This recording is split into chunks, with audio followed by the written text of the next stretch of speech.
Halo Talavers, tiap ngeliat mobil-mobil eksotik kayak gini, pasti banyak orang awam yang langsung ngejudge kalau mobil tersebut adalah Lamborghini. Beberapa di antaranya memang nggak salah sih. Saking ikoniknya mobil ini, rasanya semua hypercar dibilang Lamborghini. Orang-orang yang pakai mobil ini juga identik dengan taipan tajir melintir yang udah nggak masalah lagi sama yang namanya duit. Tapi apa iya mobil ini sespesial itu buat dihargain dengan nominal yang luar biasa mahal? Usut punya usut, Lamborghini memang sengaja biarin skema pasar secara alami, bikin harga mereka melambung tinggi. Ya meskipun dari sananya alias dari pabriknya emang udah mahal banget sih. Tapi unsur kesengajaan itu bikin price tag-nya makin melambung tinggi lagi. Memangnya sengaja kayak gimana sih? Jadi gini, pabrik Lamborghini di Bologna, Italia itu sebenarnya luas banget. Mereka menempati lahan seluas 180.000 meter persegi di kota kecil yang gak lebih luas dibanding Bandung ini. Kalau agak susah ngebayanginnya, coba lihat yang satu ini deh. Pabrik yang kalian lihat sekarang adalah pabrik milik Astra Daihatsu Motors yang notabene merupakan manufaktur terbesar di Indonesia, seenggaknya sampai saat ini. Nah, pabrik Daihatsu ini menempati lahan seluas 127.000 meter persegi, itu pun udah bisa mengakomodir kebutuhan domestik Indonesia yang beratus-ratus ribu unit, termasuk juga buat kebutuhan ekspor yang jumlahnya nggak sedikit. Kita tahu ini nggak apple to apple, tapi secara akal dan logika harusnya pabrik yang lebih gede bakal sanggup memproduksi lebih banyak mobil. Sayangnya anggapan itu salah total buat kasus ini. Per tahun 2021 kemarin cuma ada 8.000 unit lebih keluar dari pabrik Lamborghini. Jumlah itu cuma 2% dari yang bisa dilakukan Daihatsu dengan pabrik yang sedikit lebih kecil. Kesengajaan buat membatasi produksi itu bukan karena mereka udah kebanyakan duit ya, tapi karena Lamborghini bersusah untuk menjaga value dari mobil-mobil mereka. Seperti hukum prinsip ekonomi, tingginya demand dan kurangnya supply bakal melambungkan harga jual. Tapi alasan itu bukan satu-satunya kenapa pabrik mereka cuma bisa ngerilis jumlah yang kecil setiap tahunnya. Alasan utama kenapa produksinya sedikit adalah karena setiap Lamborghini dibuat sebagai sebuah barang seni bernilai tinggi yang butuh craftsmanship dari tangan-tangan andal. Apapun yang kalian lihat di sini dipastikan merupakan buah hasil dari karyawan mereka yang udah punya jam terbang luar biasa. Prinsipal mereka percaya hasil rakitan tangan jauh lebih punya nilai dibanding sama rakitan robot, bahkan robot tercanggih sekalipun. Pabrikan berlogo banteng ini juga menyediakan semacam opsi kustomisasi yang super duper luas bagi para konsumennya. Oke lah, soal ini mungkin kita bisa nemuin di pabrikan-pabrikan lain. Tapi bukan Lamborghini namanya kalau nggak ada unsur beraninya dalam nyiptain sebuah mobil. Mereka bersedia buat memberi opsi warna-warna interior ngejreng atau kombinasi bahan yang pabrikan lain mungkin bakal mikir dua kali. Somehow, entah kenapa kita mikir warna-warna ngejreng di interior mobil lain itu pasti norak. Tapi kalau judulnya Lamborghini, masuk aja ke mata. Ada yang sama nggak? Personalisasi kayak tadi udah bisa bikin mobil milik kalian berbeda dari yang lainnya. Atau kalau memungkinkan, cuma ada satu di dunia.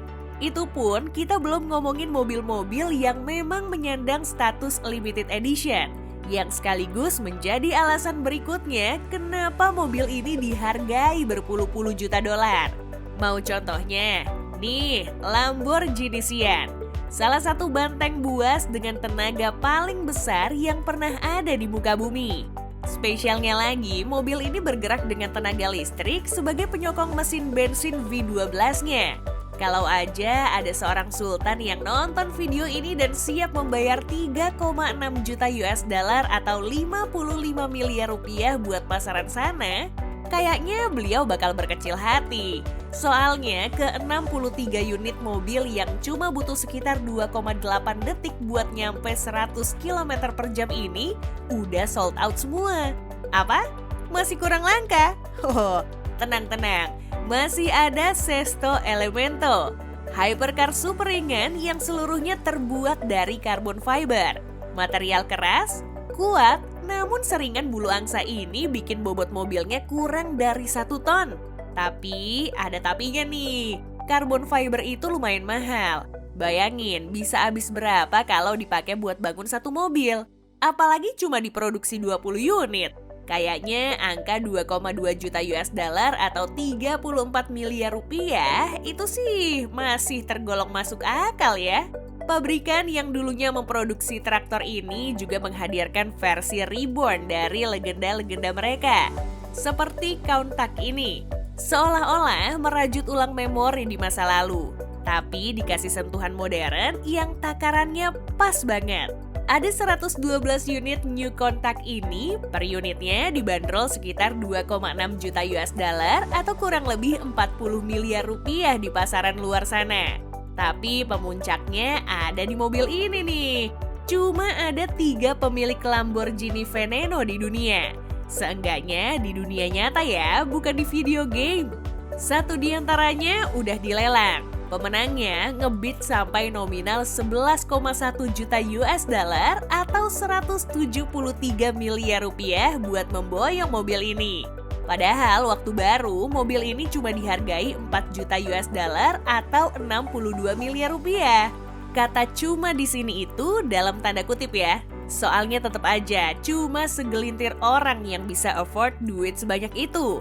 Kalau dibandingin sama harga lelangnya yang nyaris 3 kali lipat, baru deh rada murah dikit. Kasus-kasus kayak gitu seolah menentang hukum investasi yang jarang banget masukin mobil sebagai salah satu komoditinya. Namun karena mobil kayak tadi itu incaran para kolektor yang siap hamburin duit ratusan miliar, sepertinya masuk-masuk akal aja kalau harganya makin tahun makin naik, ya nggak? Bertentangan dengan mobil pada umumnya yang punya nilai depresiasi atau penyusutan. Gak sedikit juga dari pembeli hypercar seperti Lamborghini itu bukan car enthusiast atau petrolhead sejati yang tahu seluk-beluk mobilnya. Melainkan figur-figur papan atas yang menjadikan mobil ini sebagai simbol dari status sosial atau sebagai lambang pencapaian yang ia raih selama ini. Mau harganya naik, itu bonus. Tapi jalan naik Lamborghini sambil buka kaca di depan rumah mantan yang dulu ngeremehin itu harus. Ya meskipun ada juga sih orang super kaya yang sifatnya spekulan buat beli mobil ini. Eits, tunggu dulu. Ocehan kita tadi yang ngejabarin kenapa mobil ini mahal sebenarnya nggak bisa dibilang valid 100%. Kalau alasan yang paling primer dari kasus ini belum kita ceritain. Yap, itu karena mobil ini adalah performance car, hypercar, exotic car, atau apapun namanya. Setiap unit yang keluar dari pabrik mereka merupakan simbol pencapaian umat manusia dalam hal performa sebuah mobil. Seenggaknya untuk saat ini, mereka adalah salah satu yang terbaik di kelasnya.